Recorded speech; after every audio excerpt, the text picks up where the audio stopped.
पहला क्वेश्चन करा कि भ्रूण के मांस के शरीर से पोषण किस माध्यम से मिलता है।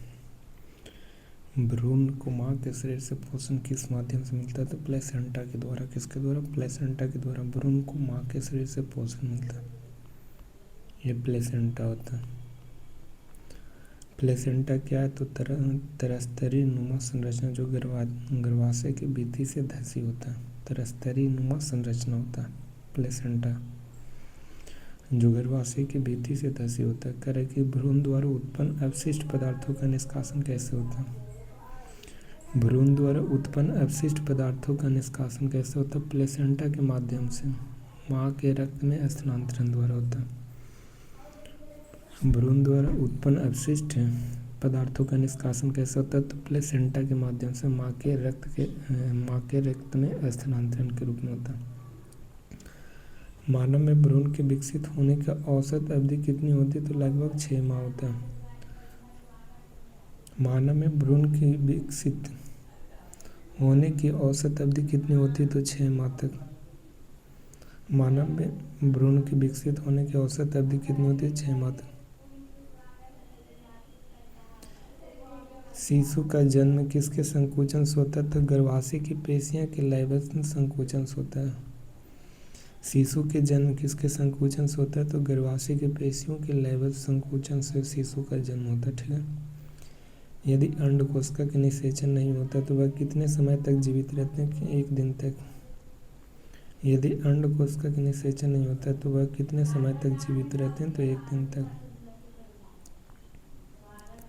अंडकोशिका के निषेचन नहीं होता कितने समय तक जीवित रहता है, 1 दिन तक जीवित रहेगा।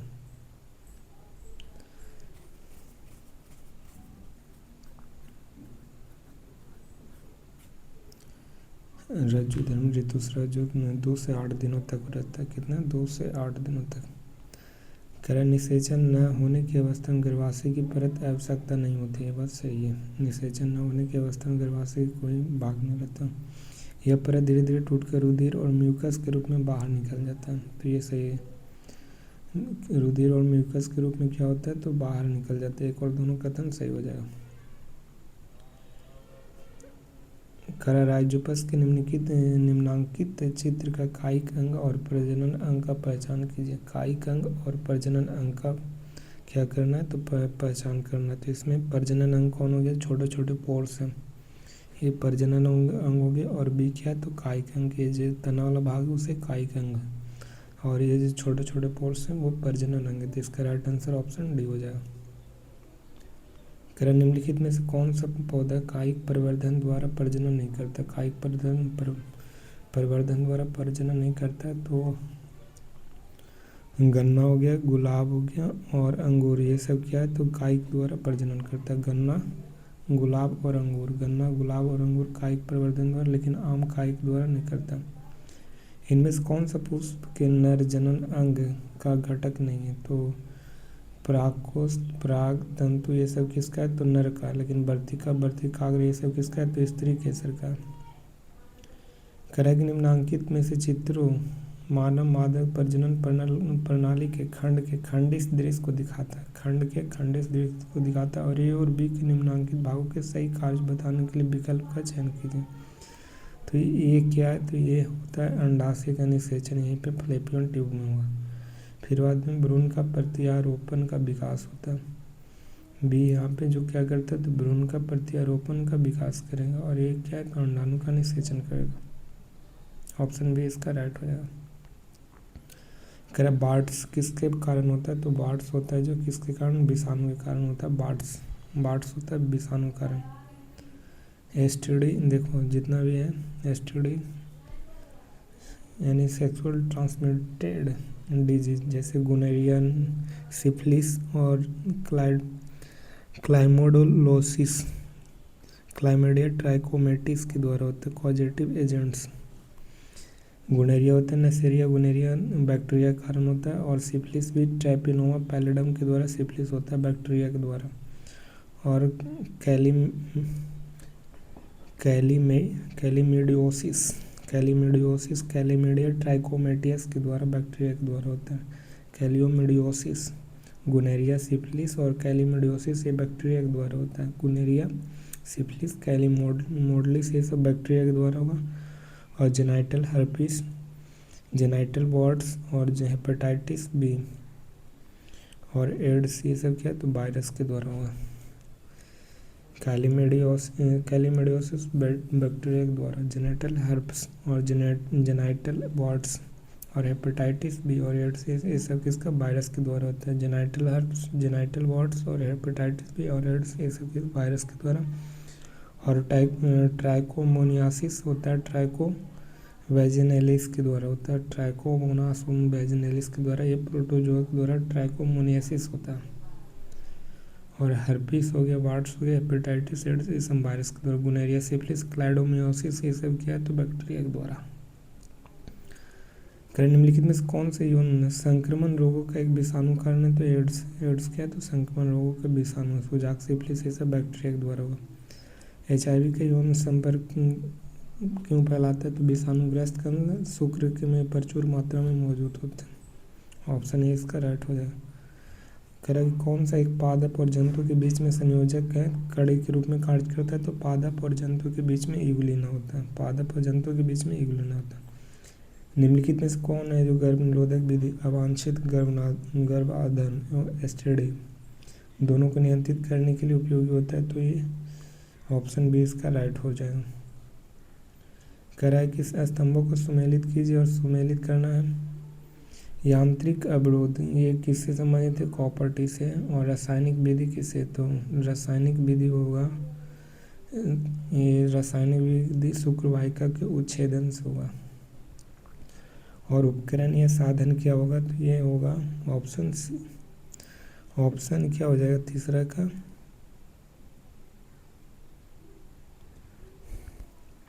पहला का सी।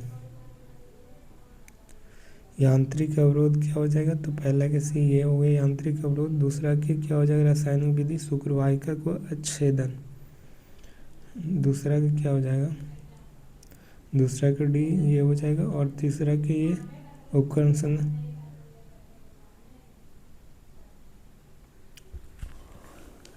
शल्य क्रिया शुक्रवाहिका के उच्छेदन से होता है शल्य क्रिया। उपकरण साधन क्या होता है, ये होता है रासायनिक विधि गोली अवरोधक, ये कॉपर टी होता है। निम्नलिखित में से कौन सा गर्भ निरोध की रोधक विधि का उदाहरण है तो ये होता है बी। निम्नलिखित में से कौन सी नसबंदी विधि एक अस्थायी विधि तो सर्जरी एवं द्वारा नसबंदी।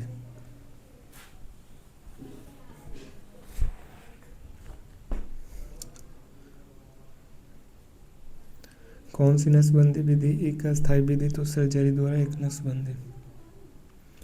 निम्नलिखित में से कौन सा विधि एक शल्य चिकित्सा पद्धति है जिसका उपयोग पुरुषों से स्पर्म के स्थानांतरण रोकने के लिए किया जाता है जो शुक्रवाहिका को अवरुद्ध किया जाता है। गर्भ निरोधन की कौन सी विधि HIV के संक्रमण से रोकती है तो केवल रोधी विधि है कंडोम। गर्भ निरोधन की किस विधि के से शरीर के हार्मोन संतुलन में बदलाव होते हैं तो हार्मोन संतुलन में बदलाव गोलियों के सेवन से। कि एक गर्भ निरोधक तकनीक जो गर्भाशय के भीतर शुक्राणुओं को फैगोसाइटोसिस को बढ़ाती हुआ कौन सा होता है तो कॉपर टी है जो गर्भाशय के भीतर क्या करता है शुक्राणुओं के फैगोसाइटोसिस को बढ़ाता है। ये कॉपर टी का उपयोग होता है जो फैगोसाइटोसिस को बढ़ाएगा। लूप किस प्रकार का गर्भ निरोधक के रूप में कार्य करता है या भ्रूण के प्रत्यारोपण निरुद्ध करता है। लूप या भ्रूण के प्रत्यारोपण के निरुद्ध करता है भ्रूण। लैंगिक प्रजनन करने वाले जीवों में गुणसूत्रों की संख्या एक पीढ़ी से दूसरी पीढ़ी तक किस प्रकार के अनुरक्षित रहती है तो युग्मक निर्माण के दौरान गुणसूत्रों का आधा होने के द्वारा। लैंगिक प्रजनन करने वाले जीवों में गुणसूत्रों की संख्या एक पीढ़ी से दूसरी पीढ़ी तक किस प्रकार की अनुरक्षित रहती है तो युग्मक के निर्माण के दौरान गुणसूत्रों के आधा होने के द्वारा। मानव शुक्राणु के कौन से भाग है जो युग्मनज के लिए निर्धारण के लिए उत्तरदायी होता है तो केवल ए भाग होता है, केवल ए भाग। निम्नलिखित में से कौन सा विधि शल्य चिकित्सा पद्धति जिसका उपयोग पुरुषों से शुक्राणुओं के स्थानांतरण के रोकने के लिए किया जाता है, शुक्रवाहिका को अवरुद्ध किया जाता है। कह कि गर्भ निरोधक गोलियों का किस प्रकार का जन्म नियंत्रण में मदद करती है? तो अंडाशय से अंडों में मुक्त होने के रोकती है। कौन? गर्भ निरोधक गोलियां। कह कि समान मानव में कोशिकाएं 46 गुणसूत्र होते हैं, जबकि जनन में कोशिकाएं कितने होते हैं? तो 23 होते हैं। 23 गुणसूत्र होते हैं जनन कोशिका में, 23 गुणसूत्र। मानव नरों में वृषण उदर गुहा के वृषण कोष नामक थैली में क्यों स्थित होती है? वह क्या करता है? तो शुक्राणु के निर्माण के लिए 2 से 3 डिग्री निम्न ताप को क्या रहती है? बनाए रखती है। इन विट्रो फर्टिलाइजेशन विधि में शिशुओं का जन्म निम्न में किस प्रक्रिया द्वारा होता है? तो शुक्राणु और डिंब विभाग के निषेचन से होता है। शुक्राणु एवं डिंब विभाग के निषेचन से क्या हुआ? इन विट्रो फर्टिलाइजेशन यानी IVF होता है, शुक्राणु एवं डिंब विभाग निषेचन से। राइजोपस नामक ब्रेड फफूंद इनमें से किस प्रकार का अलैंगिक प्रजनन द्वारा प्रदर्शित करती है? तो राइजोपस बीजाणु के द्वारा क्या करती है? अलैंगिक प्रजनन करती है। राइजोपस बीजाणु निर्माण करती है, अलैंगिक प्रजनन। प्रथम जो रज्जोधर्म यौवनारंभ से शुरू होता है उसे रज्जो दर्शन करता है, मोनार्की। और अंतिम वाला को क्या कहते हैं? रज्जो निवृत्ति कहा जाता है। और मीनोपॉज कहा जाता है, अंडोस्कर और ऋतुस्राव, रज्जो दर्शन। और लास्ट वाला को क्या कहते हैं? रज्जो निवृत्ति कहा जाता है। नेक्स्ट करें कौन से डिंब ग्रंथि हार्मोन का एक उदाहरण है? तो एस्ट्रोजोन है जो डिंब ग्रंथि हार्मोन के एक क्या उदाहरण है? एस्ट्रोजोन। कह नीचे दी गई जीवों की सूची में वे कौन से जीव है जो अलैंगिक विधि जनन करती है? तो अलैंगिक द्वारा केला हो गया, ईस्ट हो गया, अमीबा हो गया, ये सब क्या है? तो अलैंगिक विधि द्वारा। लेकिन कुत्ता है जो लैंगिक के द्वारा। पुष्प में नर और मादा की युग्मकों को उत्पन्न करने वाले भाग कौन से होते हैं? तो परागकोश और अंडाशय होते हैं। परागकोश और अंडाशय क्या करती है? तो पुष्प में नर और मादा युग्मकों को उत्पन्न करने वाले भाग होते हैं परागकोश और अंडाशय। खरा कि एक पुष्प लैंगिक जनन की परिघटनाओं के सही क्रम में निम्नलिखित में से कौन सा होता है? तो पराग होता है, निषेचन होता है, भ्रूण होता है, नवोदित होता है।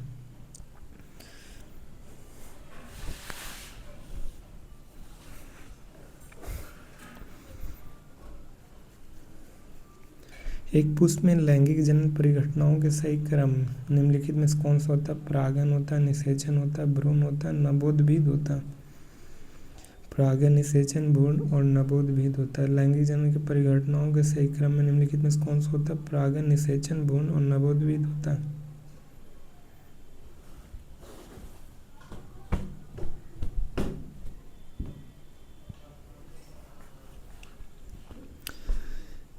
जनन की अलैंगिक विधि से उत्पन्न संतति में परस्पर अधिक समानता होती है, क्योंकि इसमें क्या होगा? तो अलैंगिक जनन में केवल एक ही जनक भाग लेते हैं। अलैंगिक जनन में अलैंगिक जनन में युग्मक शामिल नहीं होते, तो ये भी एक और दोनों क्या हो जाते हैं? दो। अलैंगिक जनन में केवल एक ही जनक भाग लेंगे। अलैंगिक जनन में क्या होते हैं? युग्मक शामिल नहीं होते हैं, युग्मक। तो अलैंगिक विधि से उत्पन्न संतति में परस्पर समानता है, तो इसमें जनन युग्मक भाग नहीं लेगा। और अलैंगिक जनन में केवल एक जनक ही भाग लेते हैं, तो एक और दोनों क्या हो जाएंगे? सही हो जाएगा। जनकों से संतति में संप्रेषित होने वाले लक्षण किसमें विद्यमान होता है? तो जीन में होता है। जनकों से संतति में संप्रेषित होने वाले लक्षण किसमें विद्यमान होते हैं? जीन में।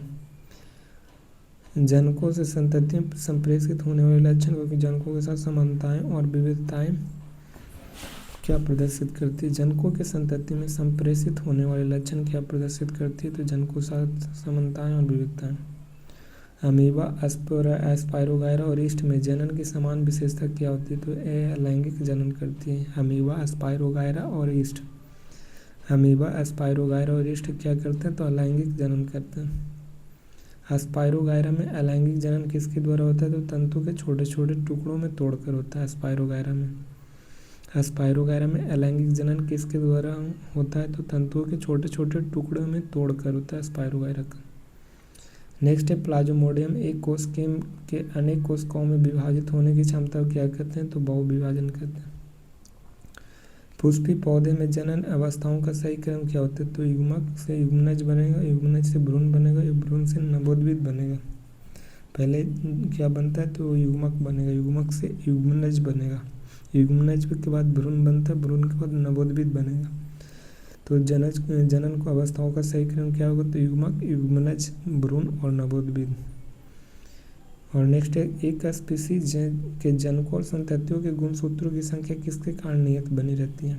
एक स्पीसीज के जनकों और संततियों के गुणसूत्रों की संख्या किसके कारण नियत बनी रहती है? तो युग्मक बनने के दौरान गुणसूत्रों की संख्या क्या रहती है? तो आधा रह जाती है। एक स्पीसीज जनकों और संततियों के गुणसूत्रों की संख्या किसके कारण नियत रहती है? तो युग्मक बनने के दौरान गुणसूत्रों की संख्या आधा रह जाती है। राइजोपस में उन नलिकाकार सूत्र जैसी संरचनाओं को क्या कहते हैं जिन पर बीजाणु धानियाँ होते हैं? उसे हाइपो कहते हैं। राइजोपस में उन नलिकार सूत्र जैसी संरचनाओं को क्या कहते हैं? जो राइजोपस में नलिकार जैसे ये संरचना होती है उसे हाइफे कहा जाता है, उसे हाइफे। कायिक परिवर्तन द्वारा नए पौधे निम्नलिखित में से किससे बनते हैं? तो जड़तना पत्तियों से बनते हैं। कायिक परिवर्तन जड़तना पत्तियों से। डबल रोटी के स्लाइस पर कवक का तीव्र गति से फैलने के लिए उत्तरदायी कारक कौन होते हैं? बड़ी संख्या बीजाणु का होना। डबल रोटी स्लाइस पर कवक का तीव्र गति से फैलने के लिए उत्तरदायी कारक क्या होता है? तो बड़ी संख्या बीजाणु का होना डबल रोटी में।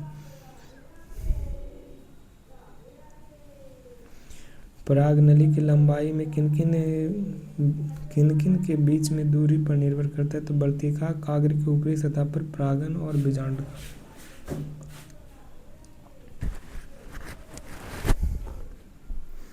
परागनली की लंबाई निम्नलिखित में से किन के बीच में की दूरी निर्भर करती है? वर्तिका काग्र की ऊपरी सतह पर परागन और बीजांड के लिए होता है। वर्तिका काग्र की ऊपरी सतह पर परागकण और बीजांड के लिए परागनली की लंबाई निर्भर करती है। वर्तिका काग्र की ऊपरी सतह पर परागकण और बीजांड के लिए परागनली लंबाई के बीच की दूरी निर्भर करती है। खरब पुष्पों के संदर्भ में निम्नलिखित में कौन सा कथन सही है? तो ये लैंगिक जनन करता है और निषेचन के बाद यह फल बनाता है। निषेचन के बाद क्या बनाता है? फल बनाता है। ये दूसरा और चौथा इसका राइट आंसर हो जाएगा। एकलिंगी पुष्पों के संदर्भ में निम्नलिखित कथनों में से कौन सा कथन सही है? एकलिंगी पुष्पों में तो इनमें क्या होता है? एकलिंगी में तो ये पुंकेसर और स्त्री केसर दोनों नहीं होते हैं एकलिंगी में, ठीक है। एकलिंगी पुष्पों में केवल पुंकेसर होता है, फल उत्पन्न नहीं होते हैं। एकलिंगी में क्या रहता है? पुंकेसर होता है जो फल उत्पन्न नहीं करेगा, तो ये सही है, ठीक है। और इनमें पुंकेसर होते हैं और स्त्री अथवा स्त्री केसर होंगे, तो ये क्या है? तो ये दूसरा। इनमें पुंकेसर होते हैं अथवा स्त्री केसर होते हैं, तो ये सही है।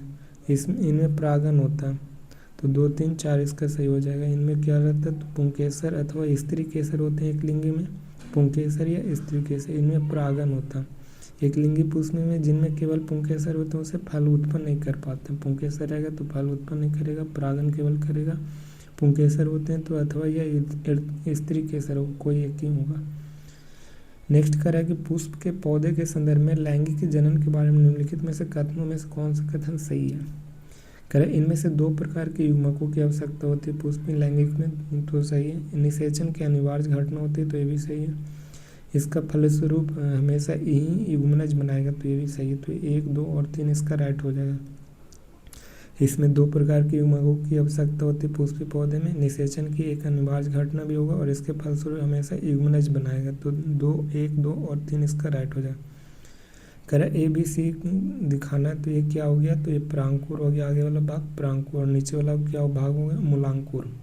और बीच वाला क्या है? तो ये बीज पत्र हो गया दोनों। ये हरा हरा दिख रहा है, बीज पत्र हो गया। प्रांकुर ऊपर, मूलांकुर नीचे, तो ऑप्शन सी इसका हो जाए। करा कि लैंगिक जनन में के फलस्वरूप उत्पन्न संतति में अधिक विविधता पाई जाती है, क्योंकि आनुवांशिक पदार्थ जो रहते हैं एक ही स्पीसीज के 2 जनक से आते हैं।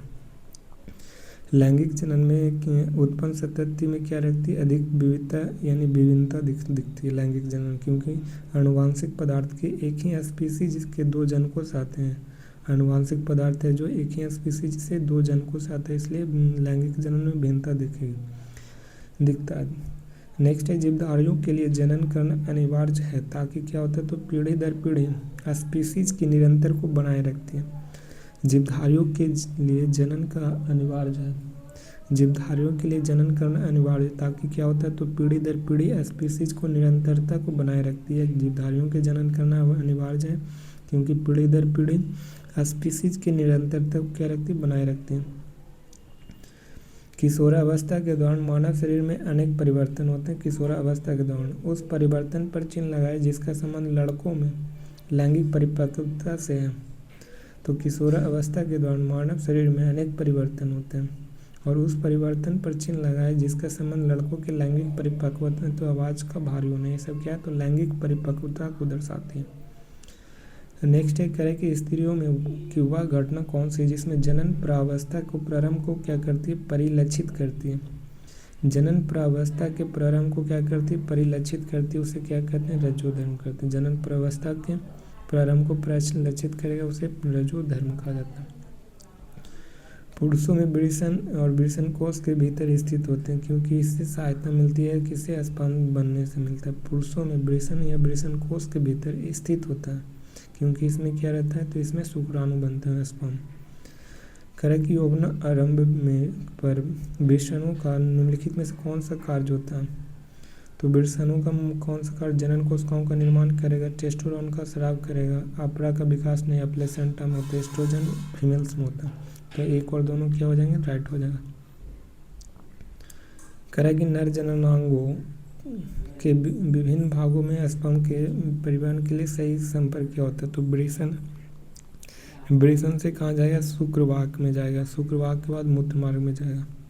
वृषण शुक्रवाहक मूत्रमार्ग, वृषण शुक्रवाहक मूत्रमार्ग में इसका परिवहन का मार्ग।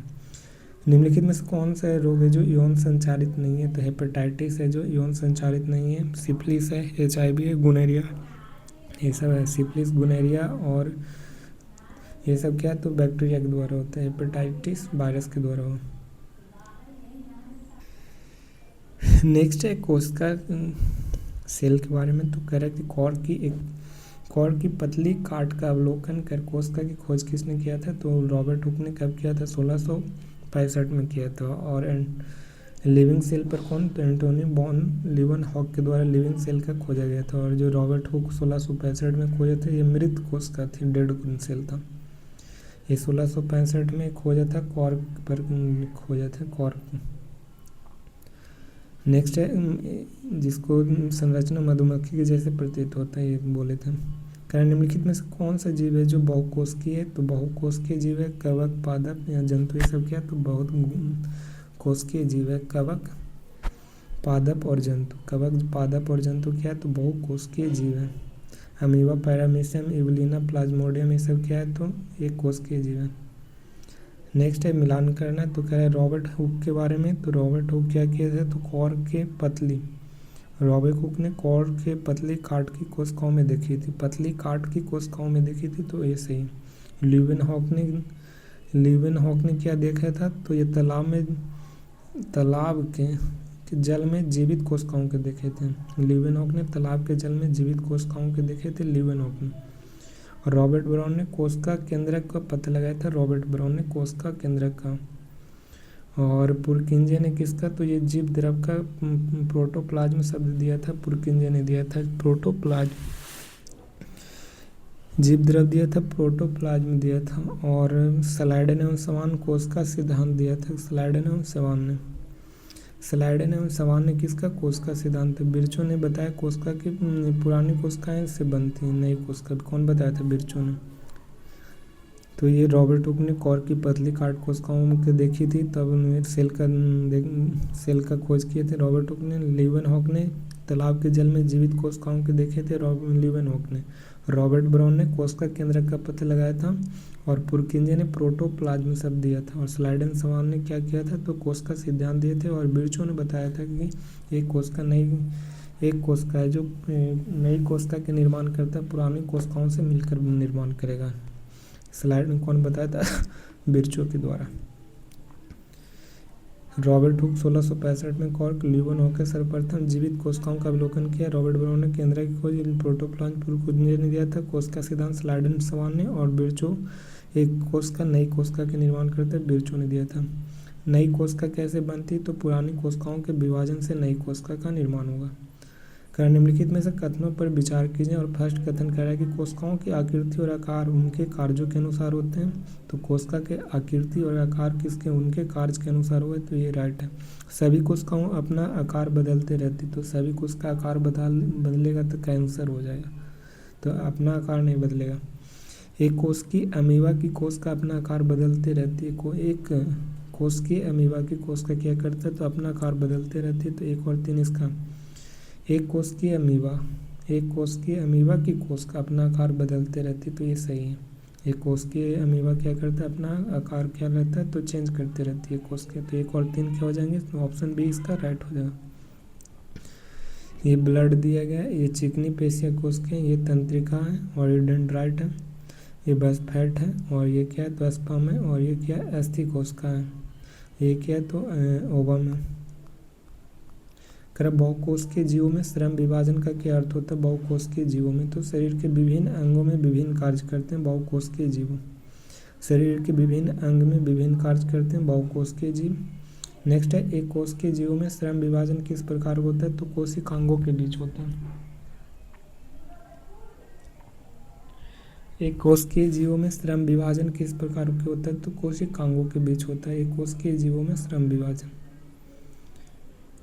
कोशिकांगों के कारण ही कोशिका जीवित रहती है और अपने कार्य करती है।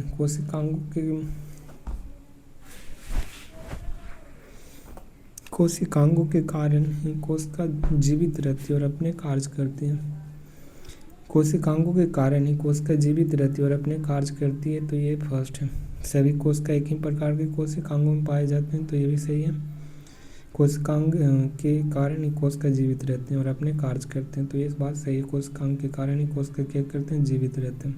सभी कोशिकाओं में एक ही प्रकार के कोशिकांग पाए जाते हैं, तो ये भी सही है। सभी सेल में क्या रहते हैं? तो एक ही प्रकार के कोशिकांग रहते हैं। कोशिका के जीवन की मूलभूत इकाई कहाँ जाता है? तो ये 1, 2, 3 सभी सही हो जाएंगे। 1, 2 और 3 इसमें सभी के सभी सही हो जाएंगे। कोशिकांग के कारण ही कोशिका जीवित रहती है और अपने सभी कार्य करती है। एक कोशिकांग मिलकर मूलभूत इकाई बनाती है जिसे कोशिका कहते हैं। यह बड़ा रुचिकर है और सभी कोशिकाओं एक ही प्रकार के कोशिकांग होते हैं। सभी कोशिकाओं के एक ही प्रकार के कोशिकाएं, इसमें इससे कोई फर्क नहीं पड़ता कि उसका कार्य क्या है अथवा वे किसी भी जीव में पाए जाते हैं। ये NCERT लाइन है। लगभग प्रत्येक कोशिका में कौन से 3 गुण दिखाए जाते हैं? तो प्रत्येक कोशिका में प्लाज्मा झिल्ली होगा, केंद्रक होगा और कोशिका द्रव होगा। प्लाज्मा झिल्ली, केंद्रक और कोशिका द्रव क्या रहते हैं? तो लगभग प्रत्येक कोशिका में 3 गुण दिखाई देते हैं। प्लाज्मा झिल्ली, केंद्रक और कोशिका द्रव। प्लाज्मा झिल्ली, केंद्रक और कोशिका द्रव 3 गुण दिखाई देते हैं कोशिका में। नेक्स्ट है करें कि कोशिका की सबसे बाहरी परत की कौन सी होती है जो कोशिका के बाह्य पर्यावरण से अलग करेगा? तो कोशिका के बाहरी पर्यावरण से अलग करता है प्लाज्मा झिल्ली। इम्पॉर्टेंट है, कोशिका की सबसे बाहरी परत कौन है जो कोशिका के बाह्य पर्यावरण से क्या करती है? अलग करेगा। कोशिका को बाह्य पर्यावरण से अलग करता है कौन? तो प्लाज्मा झिल्ली। नेक्स्ट है, प्लाज्मा झिल्ली के वर्णनात्मक प्लाज्मा झिल्ली क्यों कहा जाता है? तो प्लाज्मा झिल्ली को वर्णनात्मक प्लाज्मा झिल्ली क्यों कहा जाता है? या कुछ पदार्थों को ही अंदर बाहर जाने देती है। प्लाज्मा झिल्ली को वर्णनात्मक प्लाज्मा झिल्ली क्यों कहा जाता है? कि यह कुछ पदार्थों को ही अंदर बाहर जाने देती है, इसलिए प्लाज्मा झिल्ली को क्या कहते हैं? तो वर्णनात्मक प्लाज्मा झिल्ली कहा जाता है, क्योंकि इसमें कुछ पदार्थों को ही क्या करती है? अंदर बाहर जाने देती है प्लाज्मा झिल्ली। नेक्स्ट है, विसरण की प्रक्रिया में पदार्थों की गति किस दिशा में होती है? विसरण की तो उच्च सांद्रता से निम्न सांद्रता की ओर होती है। विसरण की प्रक्रिया में पदार्थों की गति किस दिशा में होती है? तो उच्च सांद्रता से निम्न सांद्रता। नेक्स्ट है, कौन से पदार्थ कोशिका झिल्ली के आर पार विसरण प्रक्रिया द्वारा आ जा सकते हैं?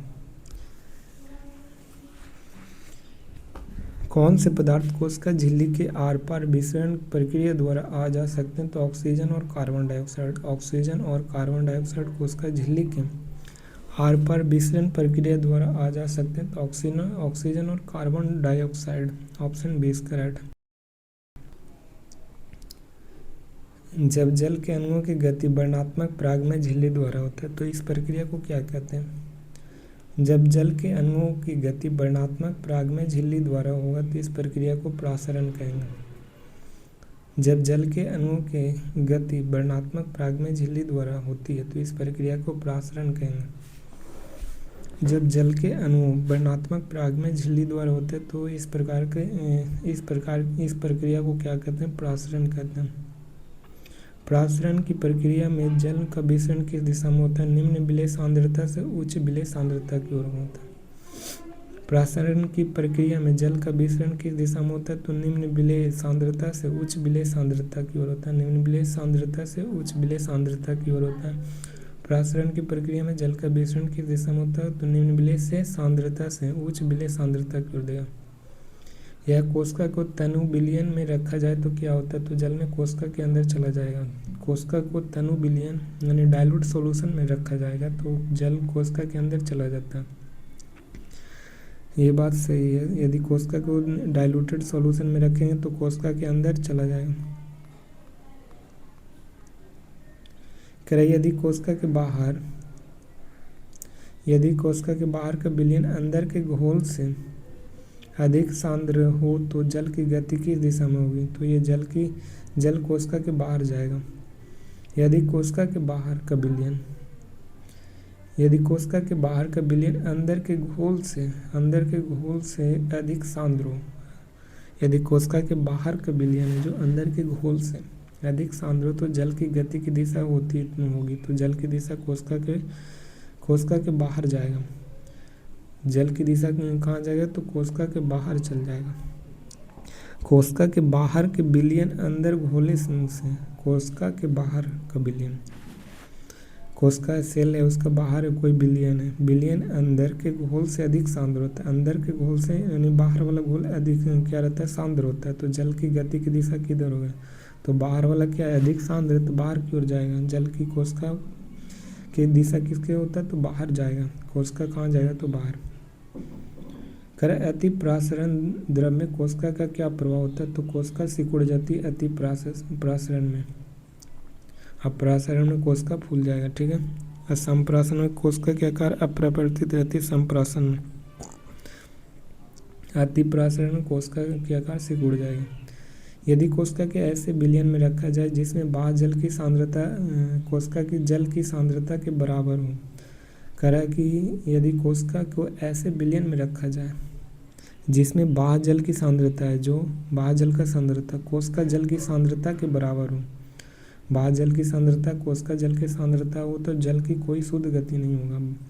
बाह्य जल की सांद्रता कोशिका की जल की सांद्रता के बराबर होगा तो जल की कोई शुद्ध गति नहीं होगा और बाहर वाला अधिक रहेगा। जो कोशिका जल की सांद्रता और बाह्य जल की सांद्रता क्या रहता है? अधिक रहता है तो गति करता है बाहर की ओर सेल गति करता है। तो ये इंपॉर्टेंट 2 पॉइंट है, फैक्ट है। बाह्य जल की सांद्रता कोशिका जल की सांद्रता के बराबर होगा तो क्या करे? जल की कोई शुद्ध गति नहीं होगा। नेक्स्ट है, एक है हाइपरटोनिक, दूसरा है आइसोटोनिक, तीसरा है हाइपोटोनिक। तो हाइपरटोनिक में क्या रहता है? H2O और ये सेल के अंदर बाहर रहता है H2O हाइपरटोनिक में, और H2O कुछ रहता है अंदर और कुछ बाहर रहता है आइसोटोनिक में। और हाइपोटोनिक में दोनों रहता है, जो अंदर रहता है हाइपोटोनिक कहलाता है। समप्रासरी विलयन में कोशिका की पर क्या प्रभाव पड़ता है? तो कोशिका का आकार क्या रहता है? अपरिवर्तित रहता है। समप्रासारी विलयन में कोशिका पर क्या प्रभाव रहता है? तो कोशिका के आकार में क्या रहता है? अपरिवर्तित रहता है समप्रासारी विलयन। प्रासरण को किसकी विशेष विधि कहा जाता है? तो विसरण को कहा जाता है। प्रासरण को किसकी विशेष विधि कहा जाता है? विसरण का। पौधे के मूल द्वारा जल का अवशोषण किस प्रक्रिया का उदाहरण है? तो प्रासरण का होता है। पौधे के मूल द्वारा जल का अवशोषण प्रासरण के माध्यम से करेगा। नेक्स्ट है, विसरण कोशिका में किसमें सहायता करता है? तो ये बाहरी पर्यावरण से पोषक तत्व ग्रहण करने में, बाहरी पर्यावरण से पोषक तत्व ग्रहण करने में विसरण कोशिका की सहायता की जाती है। बाहरी पर्यावरण से पोषक तत्व ग्रहण करने में विसरण कोशिका क्या करती है? सहायता करती है। बाहरी पर्यावरण से पोषक तत्व को ग्रहण करने के लिए कौन सहायक करता है? तो विसरण कोशिका। नेक्स्ट है, सक्रिय विसरण की विशेषता क्या है? तो इसमें पदार्थों की गति निम्न सांद्रता से उच्च सांद्रता की ओर होता है। सक्रिय विसरण कहेगा तो उच्च सांद्रता से निम्न सांद्रता, लेकिन सक्रिय विसरण की विशेषता क्या होती है? तो निम्न सांद्रता से उच्च सांद्रता की ओर गति करता है। सक्रिय विसरण होते हैं जो। नेक्स्ट है प्लाज्मा झिल्ली किससे बनी होती है, तो ये लिपिड एंड प्रोटीन से। किससे? प्लाज्मा झिल्ली बनी होती है लिपिड एंड प्रोटीन से बनी होती है। कोशिका झिल्ली का लचीलापन किस प्रक्रिया के सहायक से होता है, तो एंडोसाइटोसिस की सहायता से होता है। कोशिका झिल्ली का लचीलापन किस प्रक्रिया में सहायता करता है, तो एंडोसाइटोसिस के माध्यम से कोशिका झिल्ली का लचीलापन में सहायक करेगा एंडोसाइटोसिस। नेक्स्ट है अमीबा अपना भोजन किस प्रकार से प्रक्रिया से प्राप्त करता है, तो एंडोसाइटोसिस से अमीबा अपना भोजन एंडोसाइटोसिस। नेक्स्ट है कह रहा है कि कथनों पर विचार करना और सही कथन को चुनना है। और फर्स्ट कह रहा है कि पादप कोशिकाओं में प्लाज्मा झिल्ली के अतिरिक्त कोशिका भित्ति भी पाए जाते हैं, तो पादप कोशिका में कोशिका भित्ति तो रहवे करता है, तो ये सही हो गया। पादप कोशिका भित्ति में मुख्यतः सेल्यूलोज की बनी होती है, तो ये भी सही है। कोशिका भित्ति किसका? पादप में सेल्यूलोज का बना रहता है। नेक्स्ट है थर्ड कह रहा है सेल्यूलोज एक सरल पदार्थ है जो पौधे के पोषण प्रदान करता है। सेल्यूलोज क्या है, तो एक सरल पदार्थ है जो पौधे के पोषण प्रदान करता है, तो ये गलत है, ये गलत है। सेल्यूलोज पौधे के संरचनात्मक दृढ़ता प्रदान करते हैं, तो ये क्या होता है? चार भी क्या हो गया? ऑप्शन सही। सेल्यूलोज पौधे को संरचनात्मक दृढ़ता देती है, तो 1 और 2 4 क्या हो जाएंगे? सही हो जाएंगे। लेकिन सेल्यूलोज एक सरल पदार्थ है जो पौधे को पोषण प्रदान करता है। सेल्यूलोज सरल नहीं जटिल पदार्थ है। एक कॉम्प्लेक्स कार्बोहाइड्रेट का बना होता है सेल्यूलोज, ठीक है ना, सरल पदार्थ नहीं होता, ये जटिल पदार्थ होता है। तो 1 2 4 ऑप्शन सही हो जाएगा। नेक्स्ट है कह रहा है कि जब किसी पादप कोशिका में प्रसरण द्वारा जल की हानि होती तो क्या होता है, तो पादप कोशिका में प्रसरण द्वारा जल की हानि होगी तो कोशिका झिल्ली संकुचित होकर कोशिका भित्ति से क्या हो जाती है? अलग हो जाएगा।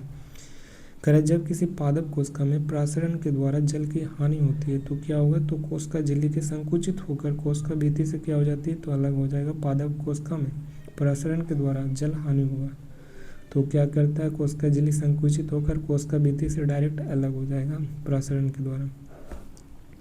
पादप कोशिका में प्रसरण द्वारा जल का हानि होगा तो संकुचित होकर कोशिका भित्ति से अलग हो जाता है कोशिका, ठीक है। ऑप्शन सी इसका राइट है। नेक्स्ट है पादप कोशिका से जल के निकलने पर झिल्ली को संकुचित होने की प्रक्रिया क्या कहते हैं, तो जीव द्रव कुंचन यानी प्लाज्मोलिसिस कहलाता है। पादप कोशिका से जल के निकलने पर झिल्ली के संकुचित होने की प्रक्रिया क्या कहते हैं? जीव द्रव कुंचन कहा जाता है। झिल्ली के संकुचित होने की प्रक्रिया को जीव द्रव कुंचन कहलाता है। ये तो बताए गए थे H2O, हाइपरटोनिक, आइसोटोनिक और हाइपोटोनिक। और इसमें क्या होता है, तो दोनों रहता है जो बाहर निकलता है जिसे प्लाज्मोलाइज कहा जाता है, जिसमें जल क्या रहता है? बाहर निकलता है। और आइसोटोनिक में कुछ पार्ट जल का रहता है अंदर और कुछ बाहर रहता है, इसे फ्लैसिड कहा जाता है, आइसोटोनिक जिसे भी कहते हैं। नेक्स्ट है हाइपोटोनिक, और इसमें दोनों क्या रहता है? जल रहता है जो सेल के अंदर पाया जाता है, उसे हाइपोटोनिक कहा जाता है। और इसे टर्गिड भी कहा जाता है, टर्गिड या हाइपोटोनिक। नेक्स्ट करें कि पौधे कवक बैक्टीरिया की कोशिकाएं बिना फटे तनु विलयन में क्यों बनी रहती है? बिना फटे तनु विलयन में क्यों बनी रहती है? क्योंकि इनमें कोशिका भित्ति होती है। पौधे कवक तथा बैक्टीरिया की कोशिकाएं बिना फटे तनु विलयन में क्यों बनी रहती है? तो क्योंकि इनमें कोशिका भित्ति होती है। पौधे कवक तथा बैक्टीरिया की कोशिकाएं बिना फटे तनु विलयन में क्यों बनी रहती है? क्योंकि इसमें क्या रहती है, तो पौधे कवक और बैक्टीरिया में कोशिका भित्ति भी पाई जाती है। नेक्स्ट है कथनों पर विचार कीजिए और 4 कथन दिया गया और उनमें से सही कथन को चुनना है। करक केंद्र के चारों ओर दोहरे परत का एक अस्तर होता है जिसे केंद्रक झिल्ली कहा जाता है, तो ये सही है। केंद्रक के चारों ओर क्या रहता है? दोहरे परत में एक केंद्रक झिल्ली रहती है। केंद्रक झिल्ली में छोटे छोटे छिद्र होते हैं जो जिनसे क्या होता है? पदार्थों के आदान प्रदान करते हैं, तो ये भी सही है। केंद्रक झिल्ली में छोटे छोटे छिद्र रहते हैं, को क्या करते हैं? तो पदार्थों जैसे वाटर हो गया, ये सब क्या करते हैं? तो ट्रांसपोर्टेशन का काज करता है। नेक्स्ट है केंद्रक झिल्ली केंद्रक के अंदर और बाहर के बीच का संपर्क स्थापित करते हैं, तो ये भी सही। केंद्रक झिल्ली अंदर और बाहर के संपर्क को क्या करती है? तो स्थापित करती है, तो ये भी सही। और नेक्स्ट है फोर्थ कर रहा है कि केंद्रक झिल्ली एक एकल परत का बना हुआ होता है, तो केंद्रक झिल्ली एकल परत का बना नहीं होता, ये द्वि संरचनीय परत का बना रहता है। तो ऑप्शन ए 4 गलत है, तो 1 2 और 3, केवल 1 2 और 3 ऑप्शन ए क्या हो जाएगा? राइट आंसर हो जाएगा, ठीक है। नेक्स्ट करा कि क्रोमोसोम किन से मिलकर बने होते हैं, तो क्रोमोसोम किससे, तो डीएनए तथा प्रोटीन से मिलकर क्रोमोसोम बना होता है, डीएनए प्रोटीन से मिलकर बना होता है। ये देखो डीएनए क्रोमोसोम इस तरह का संरचना रहता है धागेनुमा जैसा, और जिसमें क्रोमेटिन होता है और न्यूक्लियस होता है, हिस्टोन और डीएनए होते हैं।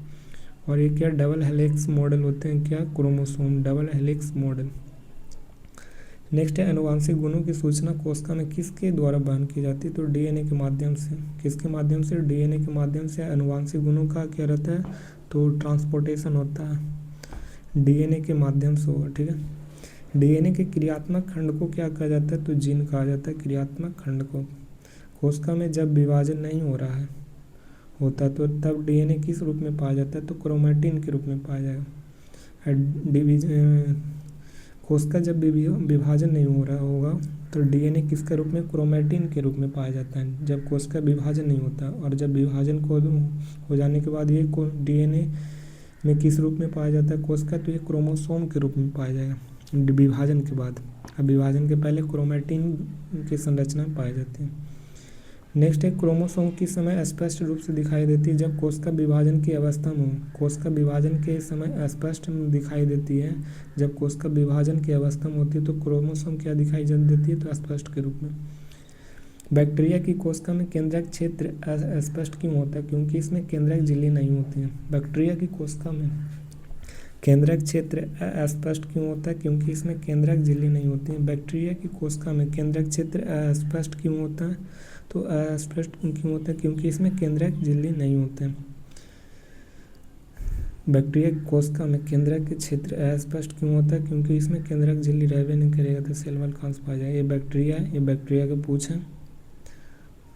ये पीछे वाला को फ्लैजेला कहा जाता है और ये कैप्सूल जैसी संरचना होती है और ये सेल वॉल होता है बैक्टीरिया में। ये प्लाज्मा मेम्ब्रेन है, यानी प्लाज्मा मेम्ब्रेन कोशिका झिल्ली है। और नेक्स्ट है प्लाज्मिक डीएनए और साइटोप्लाज्मिक होता है और फ्लेमेबल होता है।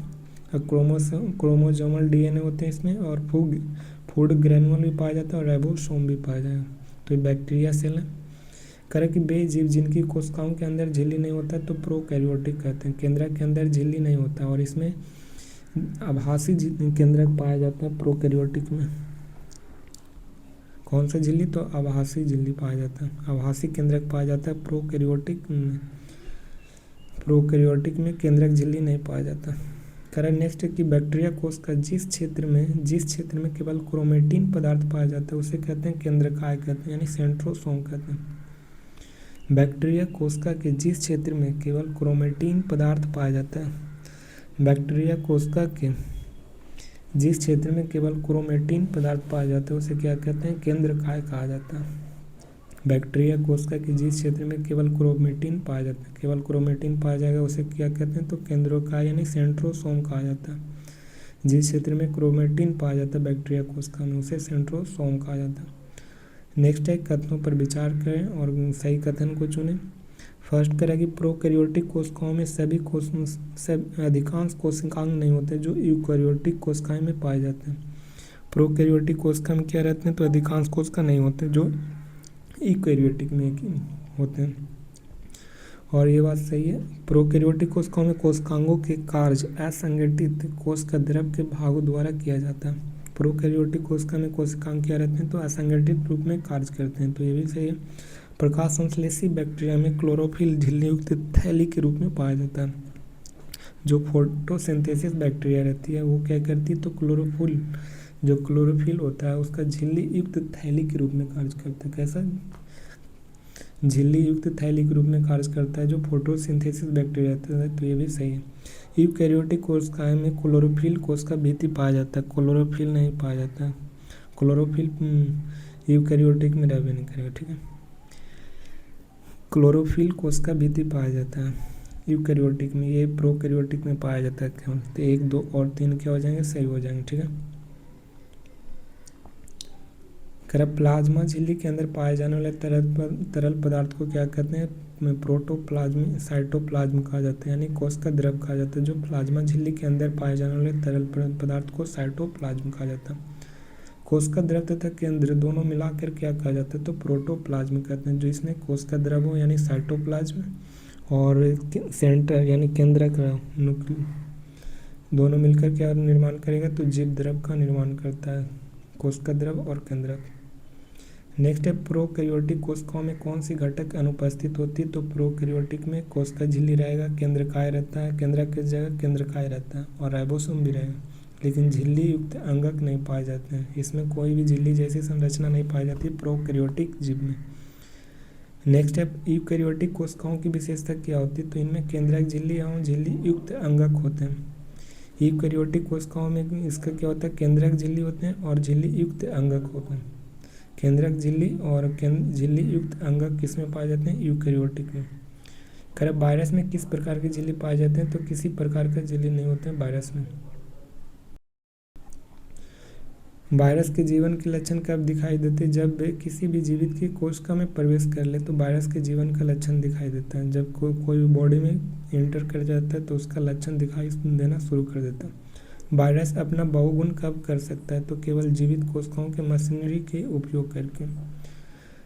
केवल जीवित कोशिका के मशीनरी का उपयोग करके वायरस है जो अपना बहुगुणन कर सकता है। ये बॉडी के अंदर जाएगा तो क्या करता है, तो ये कोशिका है जो मशीनरी का उपयोग करके ये बहुगुणन कर सकता है।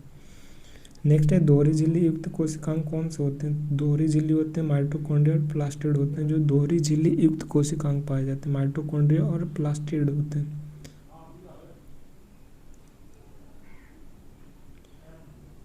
खुदरी अंतःप्रद्रव्य जालिका का मुख्य कार्य क्या होता है, तो प्रोटीन संश्लेषण करती है। खुदरी अंतःद्रव्य जालिका क्या करता है, प्रोटीन का संश्लेषण करता है। और जो रफ एंडोप्लाज्मिक रेटिकुलम होता है उस पर प्रोटीन पाया जाता है, और स्मूथ एंडोप्लाज्मिक रेटिकुलम पर क्या पाए जाते हैं, तो इस पर लिपिड या फैट पाए जाते हैं। स्मूथ पर चिकना रहेगा तो फैट और रफ रहेगा तो प्रोटीन। तो खुदरी कह रहा है तो खुदरी पर क्या रहेगा, तो प्रोटीन संश्लेषण होगा। चिकनी पर क्या रहेगा, तो वसा या लिपिड का निर्माण होगा। कह रहा कि झिल्ली जीवित जनन मेम्ब्रेन बायोजेनेसिस किससे संबंधित है, तो झिल्ली जीवित जनन किसे, तो अंतःप्रद्रव्य जालिका से होते हैं।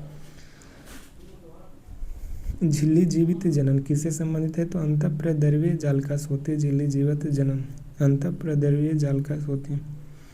कोशिका द्रव के विभिन्न क्षेत्रों के बीच पदार्थों के परिवहन कौन सा कोशिकांग सहायक होता है, कोशिका द्रव के विभिन्न क्षेत्रों के बीच पदार्थों का परिवहन कौन सा कोशिकांग सहायता होती है, तो ये अंतःद्रव्य जालिका होते हैं।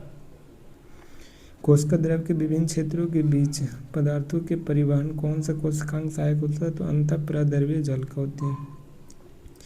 कशेरुकी जीवों के यकृत कोशिकाओं में कौन सा कोशिकांग विषहरण यानी डिटॉक्सिफिकेशन करता है, तो चिकनी अंतःप्रद्रव्य जालिका है जो कशेरुकी जीवों की यकृत कोशिकाओं में कोशिकांगों का विषहरण करता है, तो चिकनी अंतःप्रद्रव्य जालिका होती है। यकृत कोशिकाओं में कोशिकांगों का विषहरण करता, तो चिकनी अंतःप्रद्रव्य जालिका। गोल्जी उपकरण का नाम किसके नाम पर रखा है, तो कैमिलियो गोल्जी के नाम पर। गोल्जी उपकरण किस प्रकार की संरचना होती है, तो चपटी झिल्ली युक्त कोशिकाओं का तंत्र होता है गोल्जी बॉडी। गोल्जी बॉडी किसका, चपटी झिल्ली युक्त कोशिकाओं का तंत्र होता है गोल्जी बॉडी। गोल्जी बॉडी क्या रहता है, तो चपटी झिल्ली युक्त कोशिकाओं का तंत्र होता है गोल्जी बॉडी। गोल्जी उपकरण की झिल्लियां किससे संपर्क रखती, तो अंतःद्रव्य जालिका की झिल्ली से होती है गोल्जी उपकरण। गोल्जी उपकरण की झिल्लियां किससे संपर्क रहती है, तो अंतःद्रव्य जालिका की झिल्ली से रहती है। गोल्जी उपकरण की चपटी झिल्लियों को क्या कहते हैं, तो उसे कुंडिका कहते हैं। गोल्जी उपकरण की चपटी झिल्लियों को क्या कहते हैं, तो कुंडिका कहा जाता है। गोल्जी उपकरण के कार्यों के संबंध में निम्नलिखित में से कौन सा कथन सही नहीं है, तो कथन सही नहीं है तो गलत कथन को चुनना है। तो एंडोप्लाज्मिक रेटिकुलम पदार्थ को पैक करने के विभिन्न स्थानों पर भेजता है, तो ये सही है। एंडोप्लाज्मिक रेटिकुलम पदार्थ को पैक करके विभिन्न स्थानों पर भेजता है, ये सही है। पदार्थों के संचयन और रूपांतरण के बाद बंद करने का कार्य करता है गोल्जी बॉडी। पदार्थों का संचयन करता है गोल्जी बॉडी, रूपांतरण भी करता है और बंद करने का कार्य करता है गोल्जी बॉडी। समान शर्करा से जटिल शर्करा का निर्माण करता है कौन, गोल्जी बॉडी। समान शर्करा से जटिल शर्करा का निर्माण करता है गोल्जी बॉडी। और एंडोप्लाज्मिक रेटिकुलम से प्राप्त पदार्थों को पैक करने में विभिन्न स्थानों पर भेजता है कौन, गोल्जी बॉडी। केवल प्रोटीन संश्लेषण का कार्य करता है गोल्जी बॉडी, तो ये गलत है। ऑप्शन डी इसका रंग गलत हो जाएगा। लाइसोसोम के संबंध में निम्नलिखित में कौन सा कथन सही? तो लाइसोसोम का निर्माण गोल्जी उपकरण के द्वारा किया जाता है, तो ये सही है, ऑप्शन बी इसका राइट हो जाएगा। लाइसोसोम है जो गोल्जी बॉडी के उपकरण में प्रयोग किया जाता है। नेक्स्ट है लाइसोसोम के संबंध में निम्नलिखित में कौन सी सही है? तो लाइसोसोम की कोशिका अपशिष्ट पदार्थों को क्या करता है? तो निपटान करता है। लाइसोसोम कोशिका के अपशिष्ट पदार्थों को क्या करती है? तो निपटान करेगा लाइसोसोम के अंदर कौन सा एंजाइम पाए जाते हैं? तो ये पाचक डाइजेस्टिव एंजाइम पाए जाते हैं लाइसोसोम के अंदर, पाचक एंजाइम। लाइसोसोम के आत्मघाती थैली क्यों कहा जाता है? यह अपनी ही कोशिका को नष्ट कर देता है। आत्मघाती थैली होता है जो अपनी ही कोशिका को क्या करता है? नष्ट कर देगा। माइटोकॉन्ड्रिया के भीतरी झिल्ली बलित क्यों होता है? तो माइटोकॉन्ड्रिया के भीतरी जो झिल्ली बलित रहता है क्यों होता है? तो एटीपी बनाने वाली रासायनिक क्रियाओं के क्षेत्र को बड़ा करने के लिए रहता है। जो माइटोकॉन्ड्रिया के भीतर में क्या रहता है? झिल्ली बलित यानी फोल्डेड के रूप में होती है, वो क्या करती है? तो एटीपी बनाने वाली रासायनिक क्रियाओं को क्षेत्र को क्या करती है? तो बड़ा करती है। जो एनर्जी बनाती है एटीपी, उसका रासायनिक क्रियाओं के क्षेत्र का बड़ा कौन करता है? तो जो माइटोकॉन्ड्रिया के जो भीतर रहता है, जो फोल्डेड में झिल्ली रहता है, झिल्ली जैसी संरचना होती है, वो क्या करती है? तो एटीपी बनाने वाली रासायनिक क्रियाओं के क्षेत्र को बड़ा करती है। नेक्स्ट है माइटोकॉन्ड्रिया के संबंध में निम्नलिखित में कौन सा कथन गलत है? तो गलत कथन को चुनना है। माइटोकॉन्ड्रिया कोशिका का विद्युत घर कहा जाता है, तो ये सही है। माइटोकॉन्ड्रिया को पावर हाउस कहा जाता है। माइटोकॉन्ड्रिया दोहरी झिल्ली संरचना से घिरा होती है। माइटोकॉन्ड्रिया एटीपी का निर्माण करता है, तो ये तीनों के तीनों कथन सही है। माइटोकॉन्ड्रिया केवल पादप में नहीं, दोनों में पाया जाता है, एनिमल हो या प्लांट हो, दोनों में पाया जाता है माइटोकॉन्ड्रिया। एटीपी का पूर्ण नाम क्या होता है? तो एडिनो ट्राइफॉस्फेट होता है एटीपी। माइटोकॉन्ड्रिया को अद्भुत अंग को क्या कहा जाता है? तो क्योंकि इनमें डीएनए और राइबोसोम होते हैं। माइटोकॉन्ड्रिया के अद्भुत अंग क्यों कहा जाता है? क्योंकि इनमें क्या होते हैं? तो डीएनए और राइबोसोम दोनों होते हैं। माइटोकॉन्ड्रिया के अद्भुत अंग में डीएनए और राइबोसोम दोनों होगा। निम्नलिखित में कौन सा प्लास्टिड में गलत है? तो प्लास्टिड में क्या होता है? प्लास्टिड केवल पादप कोशिकाओं में पाया जाता है। प्लास्टिड और प्लास्टिड दो प्रकार के होते हैं, तो क्रोमोप्लास्ट और दूसरा ल्यूकोप्लास्ट होते हैं। क्लोरोप्लास्ट में क्लोरोफिल बरकनक होते हैं। क्लोरोप्लास्ट में प्लास्टिक केवल जंतु कोशिकाओं में पाए जाते हैं, तो ये गलत होते हैं, तो ऑप्शन डी इसका राइट है। क्लोरोप्लास्ट में कौन सा वर्णक पाया जाता है जो पौधों के हरा रंग देता है? तो ये क्लोरोफिल होता है जो क्लोरोप्लास्ट में पाया जाता है। नेक्स्ट है माइटोकॉन्ड्रिया की तरह क्लोरोप्लास्ट में क्या पाया जाता है? तो डीएनए तथा राइबोसोम पाया जाता है। जो माइटोकॉन्ड्रिया की तरह क्लोरोप्लास्ट में पाए जाते हैं डीएनए तथा राइबोसोम। नेक्स्ट है राजधानी के संबंध में निम्नलिखित में कौन सा कथन गलत है?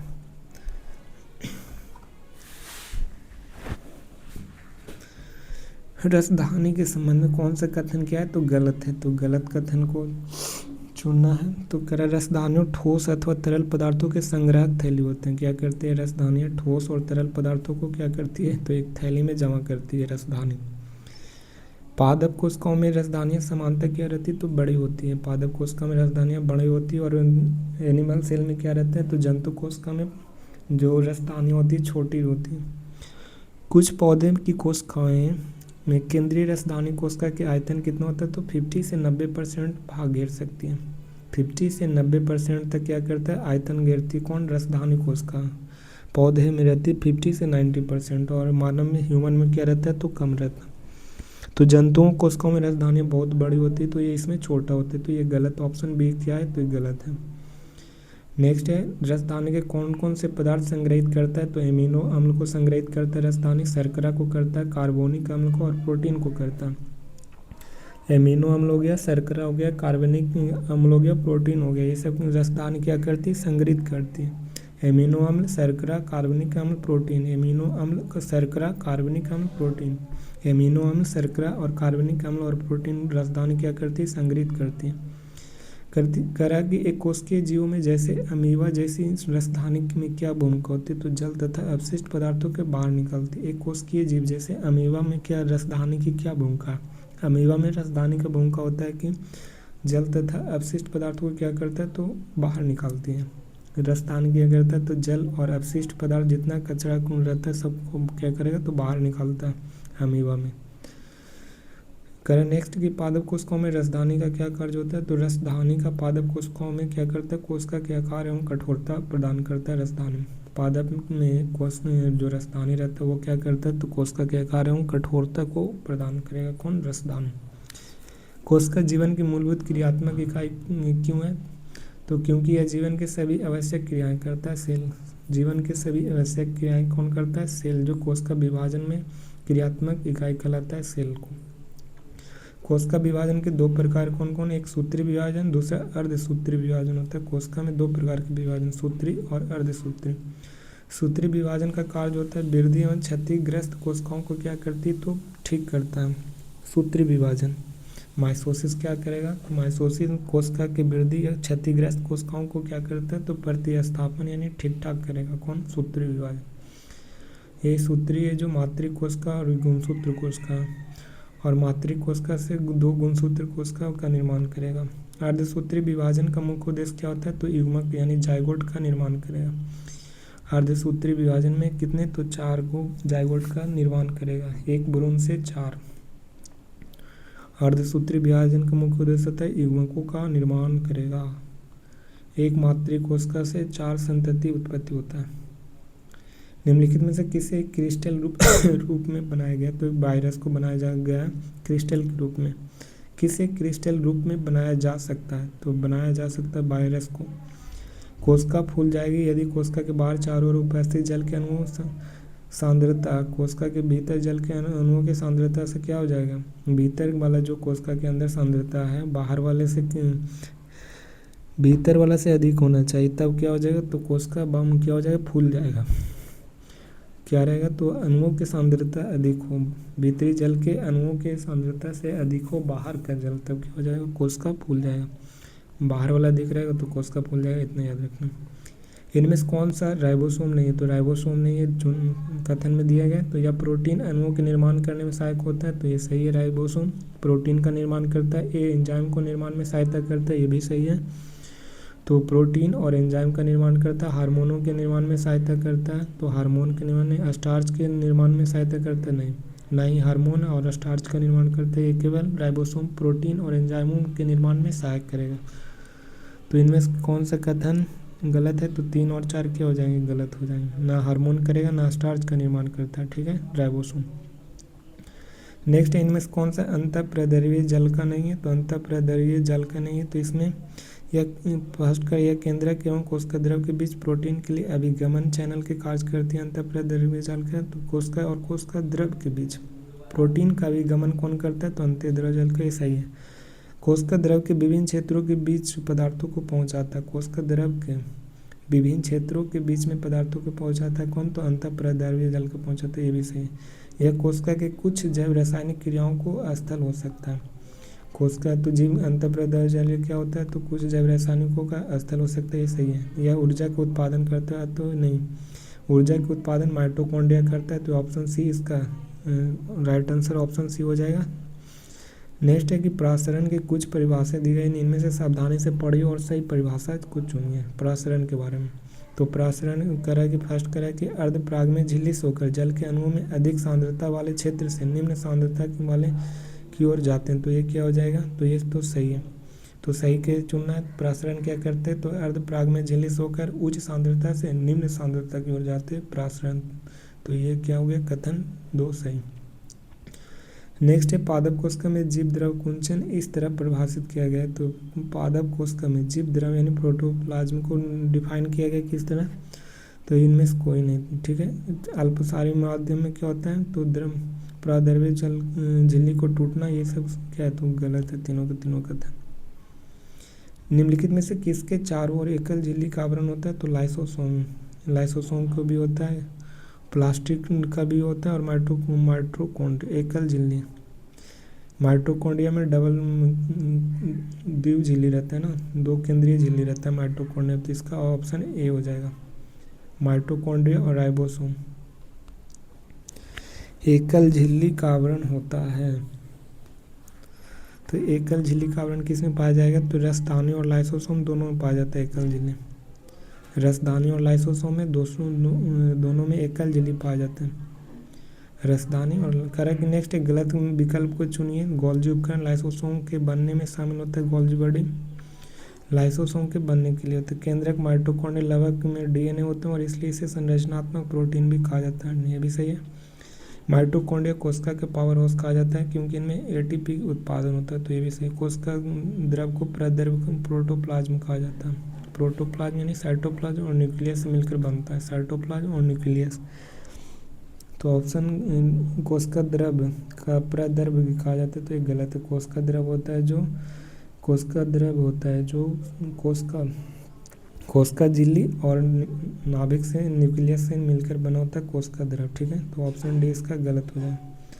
सही कथन को चुनिए और कह रहा है कि लाइसोसोम में भरे हुए एंजाइम होते हैं जो रुक्ष अंतर्द्रव्य जालिका से बने होते हैं लाइसोसोम।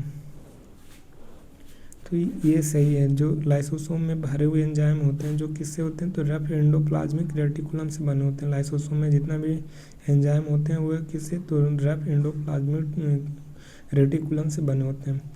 रफ एंडोप्लाज्मिक रेटिकुलम एवं चिकनी अंतःप्रदर्शनी जो लिपिड और प्रोटीन बनती है। तो रुच में क्या रहेगा, तो खुदरा रहेगा, उसमें क्या रहेगा, तो उसमें प्रोटीन रहेगा, और चिकना रहेगा उसमें लिपिड। तो उलट दिया। अंतःप्रद्रव्य जालिका कोशिका झिल्ली को नष्ट होने से संबंधित, तो ये भी गलत है। यूकैरियोटिक केंद्रक द्रव में केंद्रकाव रहता है, यूकैरियोटिक में नहीं, प्रोकैरियोटिक में केंद्रकाव रहेगा। तो ये इसका राइट आंसर ऑप्शन ये हो जाएगा। निम्न में कौन सा कोशिकांग अंगक कोशिका के अंदर विषैले पदार्थ है औषधि को अविष रहित करने की भूमिका, तो चिकनी अंतःप्रद्रव्य जालिका है जो अविष रहित की मुख्य भूमिका निभाती है। विषैले पदार्थ को अविष करता है कौन, तो स्मूथ एंडोप्लाज्मिक रेटिकुलम, इसमें क्या रहता है, फैट्स रहता है। नेक्स्ट है कोशिका झिल्ली के निर्माण के लिए आवश्यक प्रोटीन और लिपिड के उत्पादन निम्नलिखित द्वारा किया जाता है, तो अंतःप्रद्रव्य जालिका द्वारा करती है। कोशिका झिल्ली के निर्माण के लिए आवश्यक प्रोटीन एवं लिपिड का उत्पादन निम्नलिखित द्वारा किया जाता है, तो अंतःप्रद्रव्य जालिका के द्वारा होता है। Option A is right. Prokaryotic अप्रवासित केंद्रक क्षेत्र क्या कहलाता है, तो केंद्रकाव कहलाता है। प्रोकैरियोटिक का अप्रवासित केंद्रक भाग क्या कहलाता है, तो केंद्रकाव कहलाएगा। कोशिका अंगक जो सरल शर्करा को जटिल शर्करा में बदलती है, तो सरल शर्करा को जटिल शर्करा में कौन बदलता है, तो गोल्जी बॉडी बदलता है सरल शर्करा को जटिल शर्करा। कह निम्नलिखित में से कौन सा रसदानी कार्य नहीं करता है, तो ये संग्रहण करेगा रसदानी। कोशिका स्फीति एवं दृढ़ता प्रदान भी करेगा रसदानी। अपशिष्ट का उत्सर्जन करेगा अमीबा में, और गमन नहीं करता है। रसदानी क्या करता है, तो गमन गति नहीं करवाता। तो ऑप्शन डी इसका सही हो जाएगा। नेक्स्ट है अमीबा जिस प्रक्रिया के द्वारा भोजन प्राप्त करता हुआ क्या कहलाता है, तो अंतःकोशिकता कहलाता है। एंडोसाइटोसिस कहलाएगा। जो अमीबा जिस प्रक्रिया के द्वारा भोजन प्राप्त करता है उसे एंडोसाइटोसिस या अंतःकोशिकता कहलाता है, अंतःकोशिकता। नेक्स्ट है निम्न में किस कोशिका भित्ति सेल्यूलोज से नहीं बने होती, तो सेल्यूलोज से नहीं बना होता, तो बैक्टीरिया होता है जो सेल्यूलोज का नहीं बना होता, सेल्यूलोज से नहीं बना होता। तो सेल्यूलोज से प्लांट बना रहता है। फंगी काइटिन से, कवक है जो काइटिन से बना होता है। और कोशिका भित्ति किसका, जीवाणु है जो सेल्यूलोज से नहीं बना होता, तो जीवाणु का, सेल्यूलोज से नहीं बन रहता। सिल्वर नाइट्रेट का घोल किसी एक अध्ययन में इस्तेमाल किया जाता है, तो सिल्वर नाइट्रेट का घोल है जो गोल्जी बॉडी के अध्ययन में उपयोग किया जाता है। इंपॉर्टेंट है, डबल स्टार। सिल्वर नाइट्रेट का घोल किसी एक अध्ययन में इस्तेमाल किया जाता है, तो गोल्जी बॉडी में उपयोग किया जाता है सिल्वर नाइट्रेट का। इंपॉर्टेंट है सिल्वर नाइट्रेट, किसमें, गोल्जी बॉडी में यूज किया जाता है। केंद्रक के अलावा हुआ अंगक जिसमें डीएनए होता है, तो माइटोकॉन्ड्रिया में क्या होता है, तो केंद्रक के अलावा डीएनए माइटोकॉन्ड्रिया में और लवक में दोनों में पाया जाता है। डीएनए केंद्रक के अलावा हुआ अंगक जिसमें डीएनए होता है, तो माइटोकॉन्ड्रिया और लवक में क्या रहते हैं, तो डीएनए पाए जाते हैं।